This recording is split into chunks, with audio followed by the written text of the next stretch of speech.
Greetings Ventures, this is Lorne, your guild advisor, and welcome to my unit's analysis on the latest character to grace us in the DanMemo Season 2 Anime Weekly Gacha in DanMemo, Magnificent Ruler Aisha. Her older sister type personality and remarkable leadership skills do make her quite magnificent. Like the previous anime units, you can acquire Aisha for the one-time free 11 draw if you're lucky, or roll in the 1st, 4th, and 10th multi-draw guarantee banner, and also the paid banner which you can purchase up to 3 times. But is this high-ranking figure in Ishtar Familia worth your iris? Magnificent Ruler Aisha is a physical attacker who has a great 1942 strength and 1045 agility at +5 and max hero ascension. Her special arts is Hell Kaios, an AoE Ultra Thunder Magic attack that scales with her strength stat along with a temporary strength boost. It also reduces the strength and magic of your enemies by 50% for 1 turn. What may seem strange about this move is that it's actually a magic attack as opposed to a physical one, when Aisha is a physical attacker. However, like the skill description says, this move's power is actually based off her strength stat, and also has a temporary boost, so it's very much like other special arts you know when it comes to the amount of base power. Using the special arts could be very helpful if you use it to turn an enemy were to use a powerful attack or a series of attacks due to the powerful strength and magic debuff on the special arts. Do note, however, that this tactic will not work on Record Buster bosses or any bosses that use a special on the very beginning of a turn, before you can even select the move. The Record Buster bosses use their specials right at the beginning of turns 5, 9, and 13, giving you no room to debuff them by 50% as you'll only be able to move after they attack.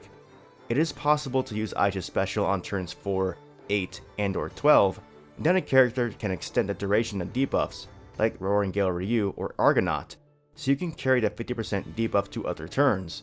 This could be very valuable if you're having trouble staying alive during damage-heavy turns. One of the downsides to this special is that because it is treated as a magic attack, you won't gain the benefits of any physical resistance debuffs you are applying to the enemy by way of an assist, like Black Rose of Festus and an adventurer like Krozo. It's something to consider if you have a heavy physical-based team and want to inflict the maximum amount of damage possible. It's definitely a good move if you know heavy damage is coming. Her first combat skill is Siegebreaker, an AoE low thunder physical attack that buffs Aisha's strength and thunder damage by 40% for 5 turns. Naturally, this is the move you want to use first in boss encounter type situations, so her next skills deal more damage. This buff isn't as strong as other units such as Argo, Yuri, and Postal Tione, which feature dual 50% buffs, so they all have stronger buffs, but Aisha's does last 1 turn longer. Her second skill is Ruination, an AoE slow, high thunder physical attack with an ultra penetration rate which also removes 2 turns off any buffs your opponents have. A few things to take note of here. This move will hit for a decent amount due to its high base power, combined with an ultra penetration rate, meaning more often than not it will penetrate and deal damage ignoring half the enemy's defense. However, it is a slow move, meaning that it will go towards the end of the turn order. Wargames is currently largely agility based, where you want your units to be making their moves as quickly as possible to deal damage and knock out your opponents before they can attack back. However, the slow modifier has its own advantages. Because it goes at the end of the turn, if there are any buffs you know your opponents will be using, like a 2-turn buff during a boss encounter, you can plan ahead and use this move, knowing it will happen at the end of the turn, knocking off 2 turns from the buff and possibly removing it outright. If you set Aisha to prioritize this move in wargames, any buff that lasts 3 turns will be removed by the turn's end if Aisha uses this skill, since the first turn is the turn the unit applies the buff, then Aisha prevents the buff from lasting into the next 2 turns. It'll be interesting to see how this move plays out in wargames, especially if combined with Galmus, who has a similar move that takes off 1 turn of buffs as opposed to 2. Though, I think this move will be more useful for boss encounters where you can keep track of the buffs your enemies are applying. Her final skill is Overpower, a single target high thunder physical attack with a temporary strength boost and ultra penetration rate. This move is a very good single target skill and makes Aisha a rather decent single target damage character for modes like Record Buster. Not only is it a very hard hitting move due to its high base power and temporary boost, but it also sports that ultra penetration rate which makes this skill more often than not ignore half the enemy's defense. The only knock on this move isn't necessarily on the move itself, but on the dual 40% buffs applied from her first skill, rather than having a dual 50% buff that the other strong single target units have. As for her notable abilities, her counters regular attacks get a thunder component, her counter damage is increased by 50%, she resists water element by 35%, and does 50% more damage against ogre-type enemies.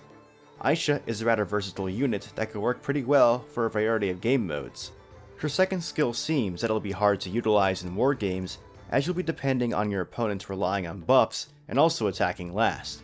But this skill will be useful for taking turns off the buff durations of enemies in game modes like Familiar Rush. Her last skill hits very hard, especially combined with her dual buffs, but she unfortunately does not quite reach the heights of other single target units in Yuri and Postal Tione.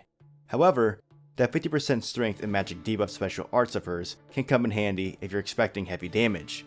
All in all, Aisha is a well-rounded unit that will be useful for new players to have, but if you already have strong single target attackers, you probably won't be getting her for Record Buster, unless you want to take advantage of her special arts.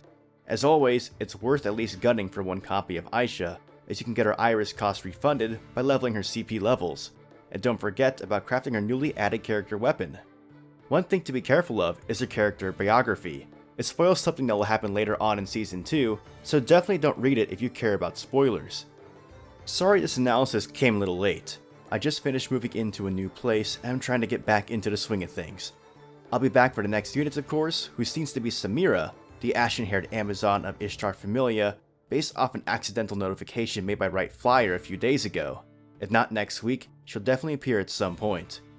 If you like this video and like to see more DanMachi content, subscribe to the channel, follow me on Twitter, and join my Discord. And as always, continue enjoying your time adventuring in Aurario and the dungeon. This is Lorne, your guild advisor, signing out.